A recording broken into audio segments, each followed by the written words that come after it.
एक बहुत ही हैरान करने वाला सच बताऊं, अगर किसी इंसान को कोई नया दिमाग लगाने वाला काम करने के लिए ज्यादा पैसे दिए जाएं, तो उसके उस काम में फेल होने के चांसेस और भी बढ़ जाते हैं। हाँ, मतलब सुनने में बड़ा अजीब लगता है ये। बिल्कुल, ये हमारी आम सोच के बिल्कुल उलट है ना। एक ऐसी स्थिति की कल्पना करके देखते हैं, जैसे एक ऑफिस वर्कर अपनी स्क्रीन को घूर रहा है, बिल्कुल थका हुआ है, दिन भर की एनर्जी पूरी तरह खत्म हो चुकी है। राइट, बुरा हाल है उसका। और उसका बॉस उसके सामने एक नए बोनस का लालच लटका रहा है, बिल्कुल एक गाजर की तरह। ये एक बहुत ही प्राचीन कैरेट एंड स्टिक यानी इनाम और सजा का तरीका है। हम सब ने जिंदगी के किसी न किसी मोड़ पर इसे महसूस किया है। सही कहा, चाहे वो स्कूल हो या दफ्तर। एग्जैक्टली। पर यहाँ सबसे बड़ा सवाल ये निकल कर आता है कि क्या हो अगर ये इनाम, ये गाजर असल में काम की क्वालिटी को गिरा रहा हो? क्या हो अगर लालच किसी की स्पीड को बढ़ाने के बजाय उस पे ब्रेक लगा रहा हो? ये टेंशन और ये विरोधाभास सबसे ज्यादा हैरान करने वाला है। देखिए, आमतौर पर दुनिया को लगता है कि प्रेरणा या मोटिवेशन एक सीधा मैथ का फॉर्मूला है। हाँ, ज्यादा लालच मतलब ज्यादा अच्छा काम। बिल्कुल, हमारा पूरा कॉर्पोरेट और एजुकेशन सिस्टम इसी एक छोटी सी गलतफहमी पर टिका हुआ है। लेकिन जो डेटा, साइकोलॉजी और डीप रिसर्च पिछले कुछ दशकों से निकल कर आई है ना, वो एक बिल्कुल ही अलग और कहीं ज्यादा गहरी कहानी बताती है। तो चलिए इसको थोड़ा और गहराई से समझते हैं। आज की इस गहरी चर्चा में हम डैनियल हाई पिंक की प्रसिद्ध और जीवन बदल देने वाली किताब drive, the surprising truth about what motivates अस के निचोड़ पर बात करेंगे। ये एक ऐसी किताब है जो सच में नजरिया बदल देती है। ओह टोटली। ये चर्चा उन सभी लोगों के लिए है जो ये समझना चाहते हैं कि आखिर किस चीज से कोई भी इंसान अपना सबसे बेहतरीन काम करता है, चाहे वो ऑफिस में नया प्रोजेक्ट हो, पढ़ाई में ध्यान लगाना हो या अपनी निजी जिंदगी में आगे बढ़ना हो। सही बात है। मुझे ना बचपन की एक कहानी याद आती है यहाँ पर। एक समय पर मुझे ड्राइंग करने का बहुत शौक था। मैं घंटों स्केच करती थी बिना किसी के कहे, सिर्फ इसलिए क्योंकि मुझे उसमें मजा आता था। वो एक खेल था मेरे लिए। एक नेचुरल शौक। हाँ, फिर एक दिन एक रिलेटिव ने मेरी एक ड्राइंग देखकर खुश होकर मुझे कुछ पैसे दिए। अचानक अगली बार जब ड्राइंग करने की बारी आई तो वो शौक नहीं, एक काम लगने लगा। ओह वाह, तुरंत माइंड शिफ्ट हो गया। बिल्कुल, एक तरह का बोझ बन गया मेरे लिए, जहाँ लगने लगा कि अब और अच्छा बनाना पड़ेगा ताकि दोबारा पैसे मिले। तो सवाल ये है कि क्या वाकई लालच और डर किसी को आगे बढ़ाते हैं या ये क्रिएटिविटी को अंदर ही अंदर मार देते हैं? यहाँ सबसे दिलचस्प बात यह है कि बचपन के उस ड्राइंग वाले किस्से में जो महसूस हुआ वो असल में एक साइंटिफिकली प्रूवन फिनोमेनन है। अच्छा। हाँ, डैनियल पिंक इस किताब में इस पूरे विषय को समझाने के लिए मोटिवेशन के विकास यानी उसके एवोल्यूशन को 3 पीढ़ियों में बांटते हैं। सबसे पहले शुरुआती दौर में था मोटिवेशन 1.0। मोटिवेशन 1.0 मतलब सबसे बेसिक वाला। एग्जैक्टली। ये इंसान का सबसे बेसिक बायोलॉजिकल ड्राइव था, यानी सिर्फ जिंदा रहने की इच्छा। भूख लगने पर खाना ढूंढना, प्यास लगने पर पानी और खतरे से खुद को बचाना। ये बिल्कुल शुरुआती मनुष्य का दौर था, जहाँ ध्यान सिर्फ और सिर्फ अस्तित्व बचाने पर था। मतलब जंगल में किसी जानवर से बचना और जिंदा रहना, एकदम प्राइमल इंस्टिंक्ट, जहाँ और किसी चीज के बारे में सोचने की फुर्सत ही नहीं थी। सही पकड़ा। फिर जैसे जैसे समाज आगे बढ़ा, खेती बाड़ी शुरू हुई और सबसे जरूरी बात, जब दुनिया इंडस्ट्रियल एज यानी कारखानों के दौर में आई, तब जरूरत पड़ी मोटिवेशन 2.0 की। ओह, इंडस्ट्रियल एज। यही वो मशहूर कैरेट एंड स्टिक मॉडल है। अगर फैक्ट्री में ठीक से एक ही काम बार बार किया जाएगा तो इनाम मिलेगा, अगर गलती होगी या देर से आना होगा तो सजा मिलेगी। राइट, रूल्स बहुत क्लियर थे। हाँ, और उस वक्त के हिसाब से ये ठीक भी था, क्योंकि काम बहुत ही रूटीन और सिंपल होता था। एक असेंबली लाइन पर एक ही पुर्जा 1000 बार लगाना है, उसमें दिमाग का कम और शरीर का ज्यादा इस्तेमाल था। अब तो दुनिया पूरी तरह बदल चुकी है।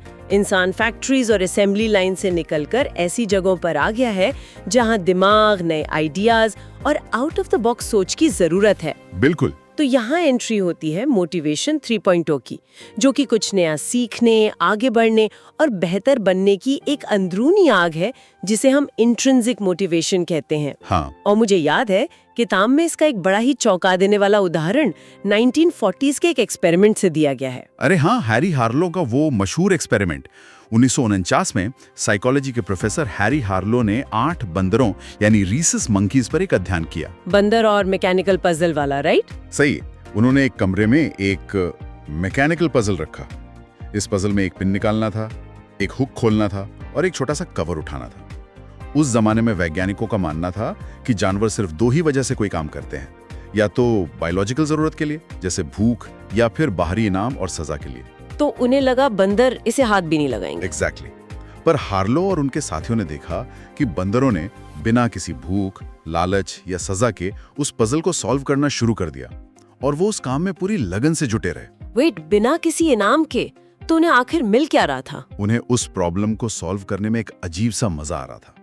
दिमाग का इस्तेमाल करके किसी उलझन को सुलझाना अपने आप में एक इनाम था। हार्लो ने इसे इंट्रिंसिक रिवॉर्ड का नाम दिया। उन बंदरों को सिर्फ और सिर्फ उस काम को पूरा करने की खुशी मिल रही थी। एक सेकेंड, तो अगर दिमाग को इसमें मजा आ रहा था तो जब उन्हें सच में कोई इनाम दिया गया होगा तो दुगना मजा आना चाहिए था ना? यही तो ट्विस्ट है। मतलब एक तो खेलने का मजा, ऊपर से खाने का इनाम। अगर मोटिवेशन 2.0 के हिसाब से देखा जाए तो उन्हें पजल को और तेज और बेहतर तरीके से सॉल्व करना चाहिए था। नतीजा इसके बिल्कुल उलट था। जब हार्लो ने उस पजल को सॉल्व करने पर उन बंदरों को किशमिश यानी रेजिन्स का इनाम देना शुरू किया तो उनकी परफॉर्मेंस अचानक गिर गई। क्या? किशमिश दी तो परफॉर्मेंस गिर गई। हाँ। उन्होंने पजल सॉल्व करने में ज्यादा गलतियां की और उनकी रुचि कम हो गई। इनाम ने उनके अंदर की उस इंट्रिंसिक आग को बुझा दिया। Oh wow! उनके दिमाग ने यह सिग्नल लिया कि अगर इस चीज के लिए खाना मिल रहा है तो ये जरूर कोई मेहनत वाला काम होगा, कोई मजेदार खेल नहीं। और इस चीज को आगे चलकर 1969 में एडवर्ड डेसी नाम के एक वैज्ञानिक ने इंसानों पर भी प्रूफ किया। अच्छा, वो सोमा क्यूब पजल वाला एक्सपेरिमेंट जिसमें ब्लॉक्स को जोड़कर अलग-अलग आकृतियां बनानी होती हैं। बिल्कुल भाई। एडवर्ड डेसी ने कॉलेज के विद्यार्थियों को एक कमरे में बैठाया और उन्हें सोमा क्यूब पजल दिया। एक ग्रुप को पजल सॉल्व करने के लिए पैसे दिए गए और दूसरे ग्रुप को कोई पैसा नहीं दिया गया। तो आसानी से सोचा जा सकता है कि पैसे वाले ग्रुप ने बेहतर किया होगा। असली एक्सपेरिमेंट तब शुरू हुआ जब डेसी कमरे से बाहर गए और उन्होंने विद्यार्थियों को 8 मिनट का फ्री टाइम दिया। कमरे में कुछ मैगजीन्स भी रखी थी। डेसी गुप्त रूप से देख रहे थे उन्हें। उन 8 मिनट में उन्होंने क्या किया? जिन विद्यार्थियों को पैसे नहीं मिले थे उन्होंने फ्री टाइम में भी पूरे मजे से पजल को जोड़ना और तोड़ना जारी रखा। पर जिन्हें पैसे मिले थे उन्होंने फ्री टाइम मिलते ही पजल को छोड़ दिया और मैगजीन्स पढ़ने लगे। क्योंकि उनका लालच खत्म हो गया था। सही बात है।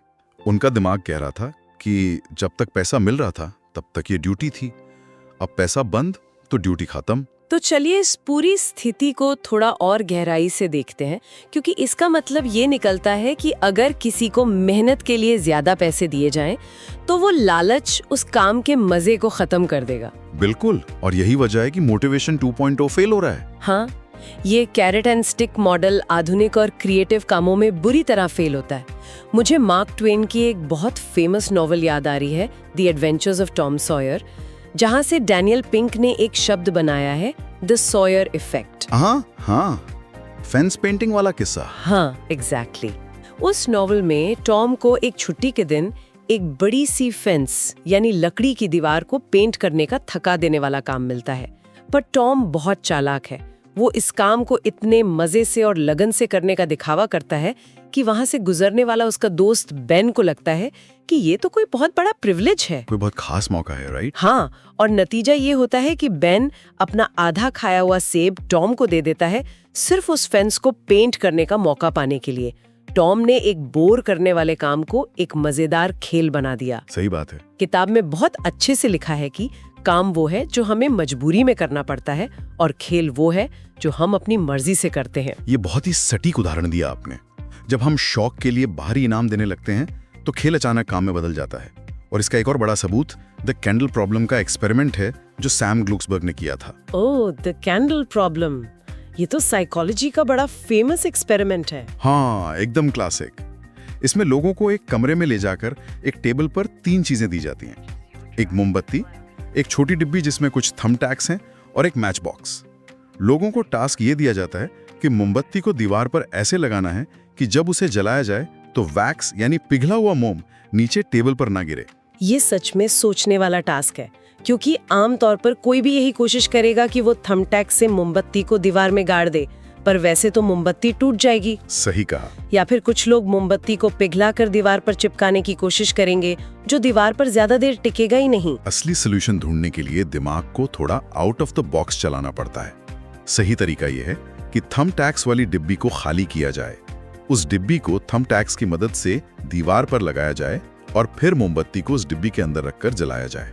हाँ, मतलब उस डिब्बी को एक स्टैंड की तरह यूज करना है। बिल्कुल। साइकोलॉजी में इसे फंक्शनल फिक्सनेस को तोड़ना कहते हैं।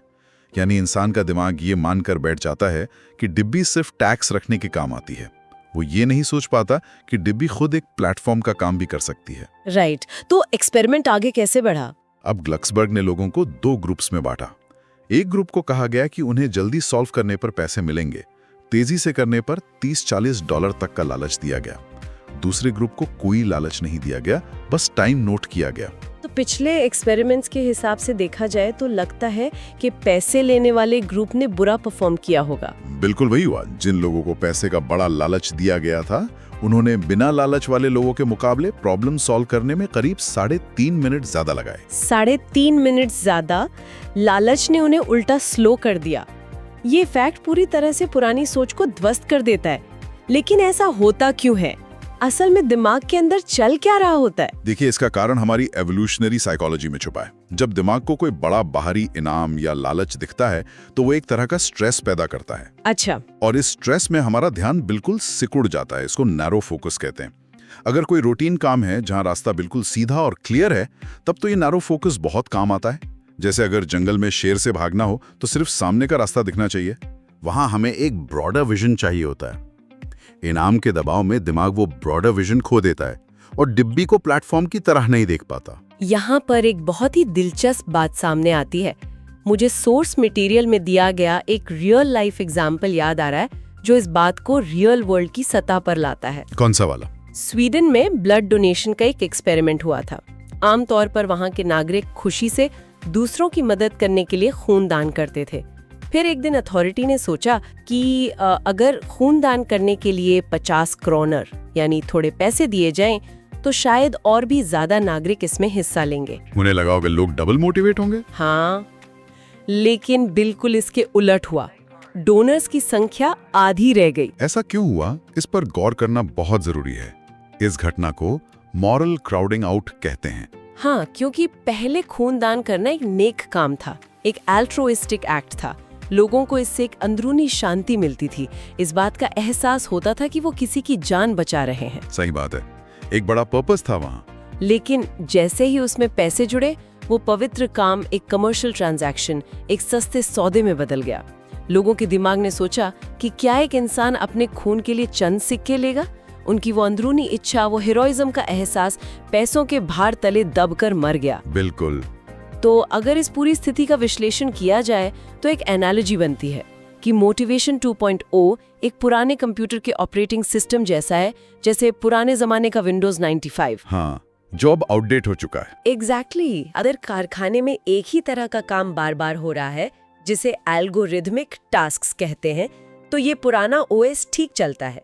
पर आजकल के क्रिएटिव, कॉम्प्लेक्स और दिमाग वाले कामों के लिए, जिसे हम ह्यूरिस्टिक टास्क्स कहते हैं, ये पुराना सॉफ्टवेयर पूरी तरह क्रैश हो जाता है। ये एनालॉजी इस मुद्दे को पूरी तरह साफ कर देती है। इसका सबसे बड़ा और ऐतिहासिक सबूत माइक्रोसॉफ्ट और विकिपीडिया के बीच की टक्कर में मिलता है। ओह, विकिपीडिया वाला एग्जाम्पल, राइट। 1995 में माइक्रोसॉफ्ट ने इनसाइक्लोपीडिया नाम की शुरू की। उनके पास दुनिया का सबसे ज्यादा पैसा था। उन्होंने बहुत से हाईली पेड प्रोफेशनल्स, राइटर्स और मैनेजर्स रखे, जिनको डेडलाइंस और टारगेट्स दिए गए थे। कॉर्पोरेट मॉडल था पूरा। फिर कुछ सालों बाद विकिपीडिया सामने आई। इस नए मॉडल में किसी भी इंसान को एक पैसा नहीं मिल रहा था।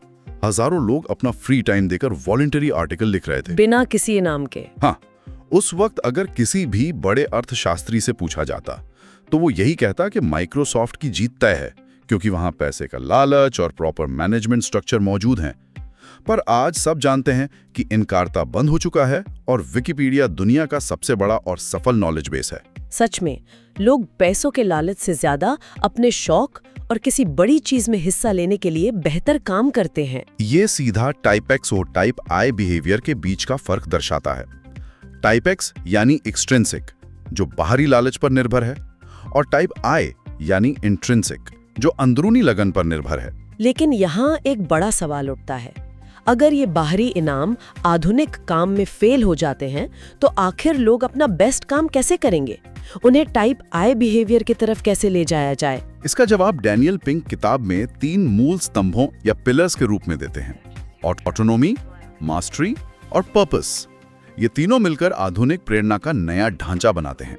तो सबसे पहले बात करते हैं पहले स्तंभ की। शुरुआत होती है पहले स्तंभ से, जो है ऑटोनॉमी, यानी स्वतंत्रता।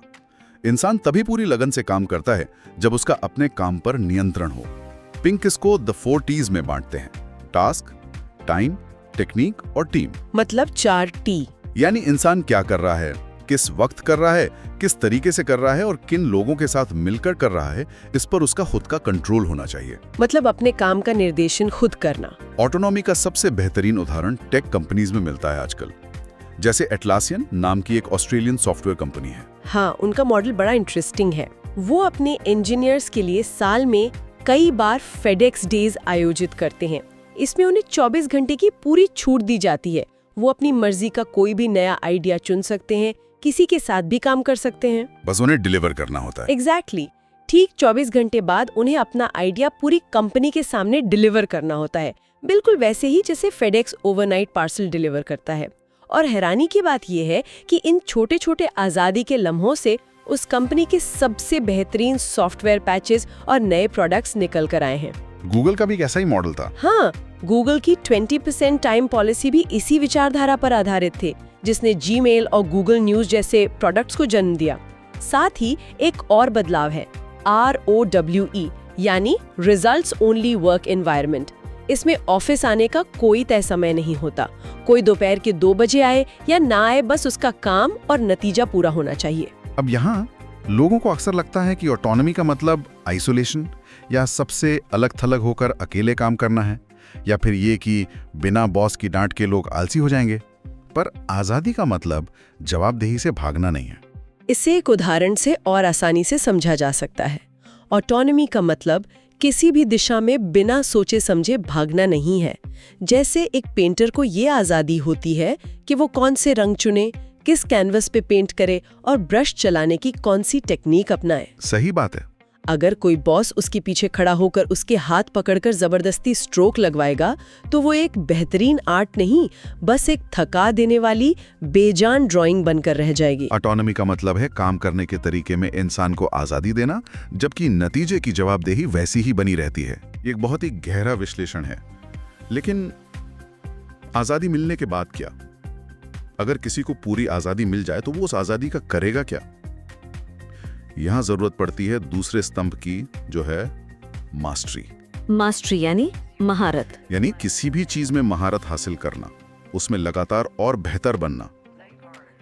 मास्टरी का राज छुपा है एक कॉन्सेप्ट में, जिसे द गोल्डीलॉक्स रूल और फ्लो स्टेट कहते हैं। द गोल्डीलॉक्स रूल, वही बचपन की कहानी जिसमें भालू का दलिया न ज्यादा गर्म होना चाहिए न ज्यादा ठंडा, बल्कि बिल्कुल ठीक होना चाहिए। बिल्कुल वही।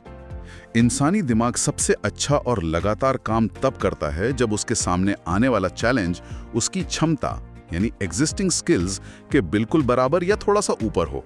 समझ गई। अगर काम बहुत आसान है तो इंसान तुरंत बोर हो जाता है, और अगर काम बहुत मुश्किल है तो वो फ्रस्ट्रेट होकर उसे छोड़ देता है। पर जब चैलेंज और स्किल का परफेक्ट बैलेंस बनता है ना, वहां दिमाग एक फ्लो स्टेट में चला जाता है, जिसमें वक्त का पता ही नहीं चलता। हाँ, इंसान अपने काम में इतनी पूरी तरह डूब जाता है कि बाहरी दुनिया का होश नहीं रहता। एक म्यूजिशियन स्टेज पर या एक कोडर अपने लैपटॉप के सामने स्टेट को महसूस करता है। लेकिन यहाँ एक और गहरी बात यह है कि मास्टरी एक एसिम्प्टोट की तरह है। एसिम्प्टोट? ये मैथ का एक टर्म है।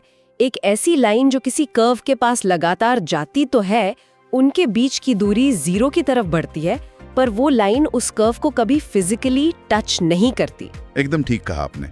मास्टरी भी वैसी ही एक अनंत मंजिल है, जिसे कभी पूरी तरह छुआ या हासिल नहीं किया जा सकता। दुनिया के सबसे बेहतरीन टेनिस खिलाड़ी को भी लगता है कि उसका बैकहैंड और बेहतर हो सकता है। ये एक लगातार सफर है। इस सफर में स्टैनफोर्ड की प्रोफेसर कैरल ड्वेक का ग्रोथ माइंडसेट बहुत अहम किरदार निभाता है।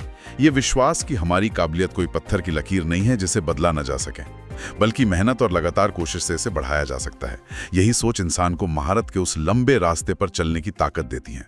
लेकिन देखिए, एक ऐसी स्थिति की कल्पना करते हैं जहां किसी को काम करने की पूरी आजादी है और उसने अपने काम में बेहतरीन महारत भी हासिल कर ली है, जैसे एक कंप्यूटर हैकर। अच्छा। आजादी भी है और कोडिंग की बेहतरीन स्किल भी, पर वो इसका इस्तेमाल दूसरों का बैंक अकाउंट लूटने में कर रहा है। तो उस अंदरूनी आग को एक सही, सकारात्मक और लंबे समय तक टिकने वाली दिशा कैसे मिलती है? यही वो कड़ी है जो हमें तीसरे स्तंभ यानी पर्पस की तरफ ले जाती है। उद्देश्य।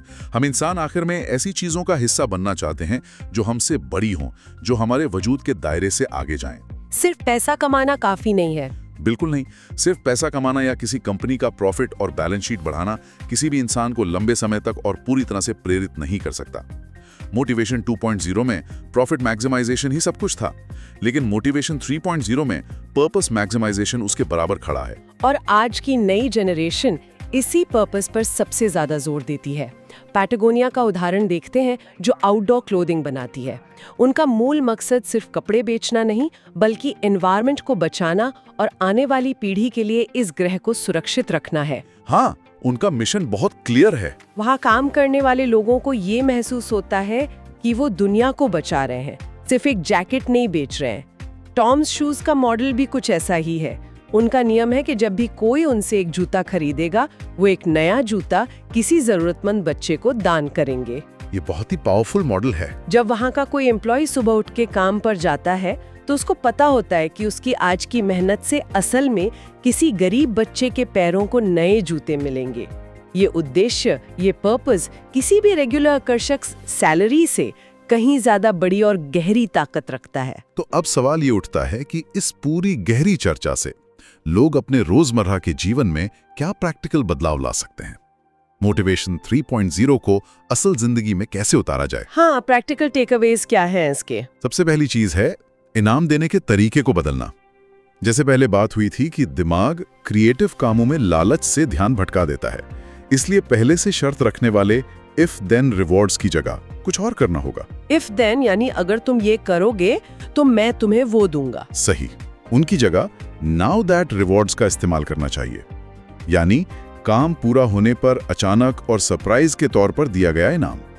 क्योंकि आपने इस पूरे महीने इतना बेहतरीन और अनोखा काम किया है, इसलिए मेरी तरफ से ये एक छोटा सा तोहफा। ओह, सरप्राइज रिवॉर्ड। ऐसा करने से लालच काम पर हावी नहीं होता और इंसान की इंट्रिंसिक मोटिवेशन जिंदा रहती है, क्योंकि उसे ये लालच दिमाग में रखकर काम नहीं करना पड़ता। ये एक बहुत ही प्रैक्टिकल तरीका है। आंखों के सामने गाजर लटकाने के बजाय मेहनत पूरी होने पर सराहना करना। दूसरी बात, चाहे एक मैनेजर हो या घर में एक अभिभावक, तारीफ हमेशा नतीजे या नेचुरल इंटेलिजेंस की नहीं, बल्कि एफर्ट और मेहनत की होनी चाहिए। हाँ, जिससे ग्रोथ माइंडसेट बने। इससे दिमाग में ग्रोथ माइंडसेट बनता है। अगर किसी की तारीफ सिर्फ इसलिए होगी कि वो नेचुरली स्मार्ट है या उसके हमेशा ए ग्रेड आते हैं, तो वो अगली बार कोई मुश्किल चैलेंज लेने से बचेगा, सिर्फ उस ए ग्रेड को बचाने के लिए। बिल्कुल, और रिस्क नहीं लेगा। पर अगर तारीफ उसकी मेहनत और सही दिशा में की गई लगन की होगी, तो वो नए और मुश्किल चैलेंज लेने से घबराएगा नहीं। और इन सब के साथ सबसे जरूरी बुनियाद क्या है? सबसे जरूरी बुनियाद है बेसलाइन रिवॉर्ड्स का पूरा होना। ये सभी आजादी और उद्देश्य की बातें तभी काम करेंगी जब किसी इंसान की बेसिक सैलरी, फेयरनेस और जिंदगी गुजारने की जरूरतें पूरी हों। मतलब पेट भरा होना चाहिए। एग्जैक्टली। अगर किसी के पास अपनी रोजी रोटी चलाने के भी पैसे नहीं हैं, तो वो ऑटोनॉमी या पर्पस के बारे में सोचने की स्थिति में ही नहीं होगा। पैसे की जरूरत होती है, पर इसलिए ताकि उसे टेबल से हटाया जा सके। राइट। जब एक बार उचित और बराबर कॉम्पनसेशन मिल जाता है, तब पैसे का लालच हट जाता है और सारा ध्यान काम की क्वालिटी पर चला जाता है। ये बात पूरी स्थिति को संतुलित कर देती है। पैसा एक जरूरत है, लेकिन सिर्फ वही एक ड्राइविंग फोर्स नहीं है। तो आज की इस पूरी चर्चा और इस डीप डाइव का निचोड़ ये निकलता है कि आधुनिक दुनिया को आज आंख बंद करके आज्ञा मानने वाले या मशीनों की तरह बस ऑर्डर फॉलो करने वाले लोगों की जरूरत नहीं है। बिल्कुल नहीं। हमारी दुनिया ऐसी समस्याओं से जूझ रही है जहां हमें ऐसे लोगों की जरूरत है जो अपने काम से दिल से जुड़े हों, जो उसमें पूरी तरह डूबे हों। और इस नए युग में कदम रखने के लिए ऑटोनॉमी यानी काम करने की स्वतंत्रता, मास्टरी यानी लगातार बेहतर बनने की इच्छा, और पर्पस यानी अपने वजूद से बड़ा उद्देश्य, यही तीनों 21वीं सदी का नया और सबसे ताकतवर ऑपरेटिंग सिस्टम है। सही कहा। इस चर्चा को समाप्त करते हुए ये सोचने का विषय है कि आखिर एक इंसान को अंदर से क्या प्रेरित करता है। ठंडे दिमाग से स्थिति का आकलन किया जाए कि हमारे दफ्तरों का पूरा माहौल और शिक्षा प्रणाली एक ऐसी गलत फाउंडेशन पर तो नहीं चल रही जो लोगों की असली काबिलियत और उनकी स्वाभाविक रचनात्मकता को आगे बढ़ाने की बजाय उसे अंदर ही अंदर मार रही है। ये एक बड़ा सवाल है। अगर कल से लोग अपने वर्क प्लेस या पढ़ाई में से सिर्फ उस इनाम और सजा वाले तरीके को पूरी तरह हटा दें, तो काम और उस काम में आने वाला मजा कैसा दिखेगा? क्या बिना डंडे और गाजर के लोग और बेहतर, संतुष्ट और क्रिएटिव इंसान नहीं बनेंगे? ये सच में दिमाग के झरोखे खोलने वाला सवाल है। वाकई सोचकर देखना जरूरी है कि गाजर और डंडे की उस दौड़ से बाहर निकलने के बाद क्या वो थका हुआ वर्कर अपनी स्क्रीन घूरता रहेगा या फिर एक ऐसे बेहतरीन सृजनकारिता के रूप में उभरेगा जो अपना रास्ता खुद चुन रहा है। बिल्कुल। Subscribe to our channel to listen to the next part and explore more powerful life-changing books on our channel. तब तक के लिए विचार करते रहें कि आखिर वो कौन सी अंदरूनी आग है जो किसी को रुकने नहीं देती।